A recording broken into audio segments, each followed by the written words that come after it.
সম্প্রতি দেশের বিভিন্ন সীমান্ত দিয়ে ভারত থেকে রোহিঙ্গা ও বিদেশি নাগরিকদের পুশ ইন করার একাধিক ঘটনায় হবিগঞ্জ সীমান্তে টহল জোরদার এবং গোয়েন্দা তৎপরতা বাড়িয়েছে বিজিবি।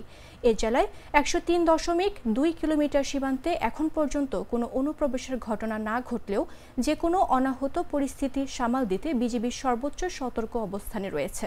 ৫৫ বিজিবির অধিনায়ক লেফটেন্যান্ট কর্নেল মোহাম্মদ তানজিলুর রহমান বলেন, বিজিবি সদর দপ্তরের নির্দেশনা অনুযায়ী বর্তমান পরিস্থিতি বিবেচনায় সীমান্ত এলাকার সর্বোচ্চ সতর্কতা জারি করা হয়েছে। আমাদের প্রতিটি বিওপিতে টহল জোরদার করা হয়েছে, গোয়েন্দা নজরদারি বাড়ানো হয়েছে। স্থানীয় জনগণের সহায়তায় সন্দেহভাজন সব চলাচলের ওপর কঠোর নজরদারি চলছে। সিল্কোর সিল্ক অ্যান্ড শাইন, যাতে আছে আর্গান অয়েল ও ওট প্রোটিনের গুডনেস, যা আপনার চুলকে রাখে হেলদি অ্যান্ড শাইনিং।